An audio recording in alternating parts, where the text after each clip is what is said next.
السلام عليكم ورحمة الله وبركاته. ازيكم يا حبايبي؟ عاملين ايه؟ ان شاء الله يا رب تكونوا بخير. معاكم اختكم أمولة، من قناتي حياة أمولة. يا رب قناتي تعجبكم. لو عجبكم الفيديو ما تنسوش تعملوا لايك واشتراك وتفعيل الجرس عشان يوصلكم مني كل جديد ان شاء الله. طبعا النهارده هعمل معاكم كده وصفة سريعة كده وحلوة، بطريقة جميلة وسريعة في التسوية وكده. معايا النهاردة بشري 4 طماطمات. طبعا دي كانت طماطم متفرزة بالواحدة كده، فانا طلعتها بشرتها. او لو مش عندك متفرز ممكن تعملي طماطم طازة يعني. ومعايا بصلتين كبار كده حلوين، برضو مبشورين.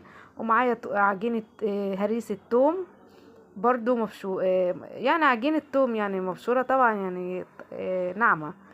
ومعايا اللهم صل على النبي التوابل بتاعتي: بابريكا وكاري وتوابل فراخ، واللهم صل على النبي شوية كمون صغيرين وفلفل و... وتوم بودرة وايه وبصل بودرة. تمام. حطيت بقى التتبيله بتاع التوابل بتاعتي دي كلها. على فكره التوابل حسب ذوقك، في ناس بتحب توابل تانية تحطها عادي، يعني كل واحده وحريتها في في التوابل. في ناس بتكتر التوابل، وفي ناس بتكتفي بالفلفل والبابريكا بس. في ناس بتحط ازيد، يعني على حسب التتبيله اللي انت عايزاها، وعلى حسب اللهم صل على النبي، وعلى حسب التوابل اللي انت بتحبيها. تمام. هنا حطيت بقى التوابل على البصل بقى والحاجات دي كلها وخلطتها مع بعض، يعني قلبتها ببعض كده.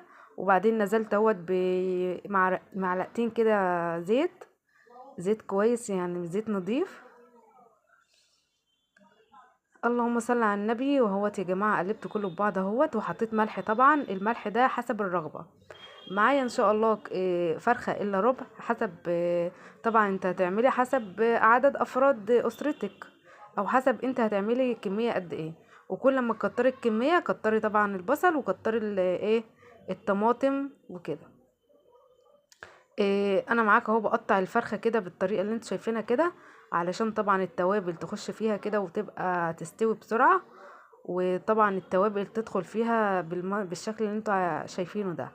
طبعا دخلت بقى التوابل في قلب الفتحات اللي انا عملتها دي، وفي قلب وجوه بتاع الجلد، ومسحت برضو عليها كده من جوه. بوريك اهوت جوه الجلد جوه اللحمه، يعني غرقيها كلها توابل اللي هو بصل والحاجات دي. تمام كده يا حبايبي. بوريكوا بقى دي الكيس الحراري. هو كان ب5 جنيه، دلوقتي بقى ب7 8 جنيه تقريبا. في 5 أكياس. طبعا في ناس بتعمل فيه بطاطا، وفي ناس بتعمل فيه سمك، في ناس بتعمل فيه فراخ زي ما هنعمل معاكم النهاردة. في ناس بتعمل فيه جمبري، في ناس بتعمل فيه لحمة، في ناس بتعمل فيه بطاطا، في ناس بتعمل فيه حاجات كتيرة، يعني استخداماته كتيرة جدا. وما شاء الله بيسوي الحاجة بسرعة. والحاجة ممكن برضو تحطي بطاطس في قلب بتاع خضروات، تطبخيها مع الفراخ مع اللحمة مع مش عارفة ايه. يعني ما شاء الله تسويته بسرعة.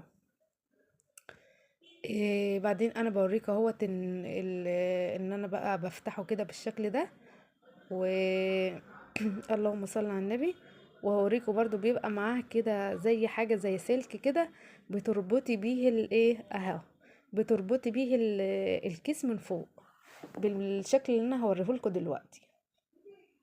تمام. هتطلعي بقى واحدة، وهطلع كيسة واحدة عشان انا هعمل ايه معاكوا الفراخ في كيسة واحدة. طبعا في ناس بتحط برضو فيه البط، بيبقى تحفة، والبط بيستوي بسرعة، يعني استخداماته كتير. تمام. انا بقى دخلت اهوت الفراخ يا حبايبي على قد طبعا ما انا عملت بالتتبيله بتاعته، كل حاجه حطيها فيها. ولو انت عايزه تقطعي بطاطس، كوسه، اي حاجه فيها بتبقى برضو تستوي بسرعه، وبتبقى طعمها تحفه تحفه تحفه. طبعا بتاخد طعم الفراخ وتبقى طعمها حلو. طبعا حطيت الصدر تحت، وحطيت الوراك فوقه. طبعا انتوا عارفين الصدر بيحتاج سوا اكتر، فانا حبيت اسيبه تحت عشان ياخد السوا الاكتر. وطبعا الوراك بتعمل بسرعة. عدلت بقى الكيسة كده وقطعته زي ما انتوا شفتوا كده من عند الفتحة. قطعته من عند الفتحة كده عشان الكيس ما يفرقعش مني ويدخل هوا، يدخل يعني يكون في منفذ للهوا يدخل عشان الكيس ما يفرقعش.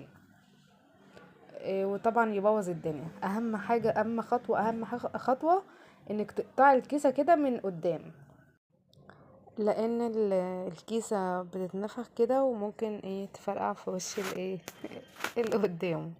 المهم بوريكم اهوت يا جماعه اللي انا فتحت من هنا وهو يا جماعه زي ما انتم شايفين. طبعا بالشكل ده بالظبط هحطها في صينيه. شايفين يا جماعه؟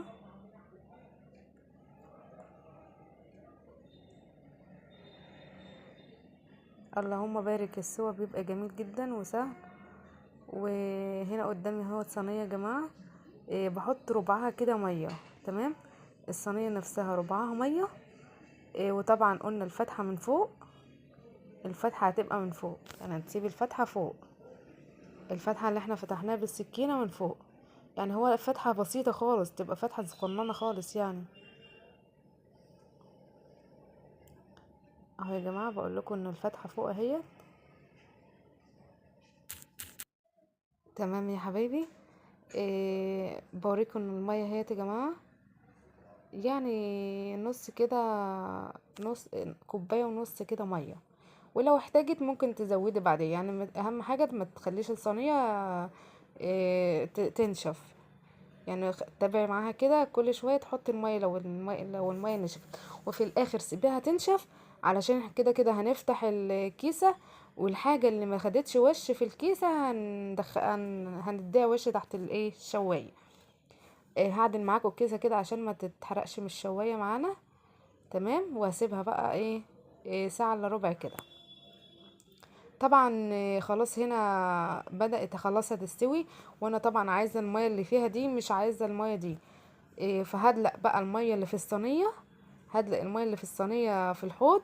وبعدين افتح بقى الكيسه خالص، زي ما انتم شايفين كده هفتحها واسيبها برضو. طبعا التحمير اللي انتوا شايفينه في الوراك دي اصلا متحمره في الكيسه نفسها. ما شاء الله بتاخد وش في الكيسه نفسها. بس طبعا الصدر ما كانش، كان تحت بقى فما خدش الوش، فعليت عليه الشوايه شويه، خد وش بسيط كده، ومرضتش اكتر عليه تحت الشوايه. وكده بالشكل ده الصلصة البصلة دي تحفة. التتبيلة اللي انا عاملاها تحفة. لما انت تاكليها بشوية رز كده مدسوس، ما شاء الله بتبقى طعمها جميل. يا رب تعجبكم وكون خفيفة عليكم كده. والسلام عليكم ورحمة الله وبركاته.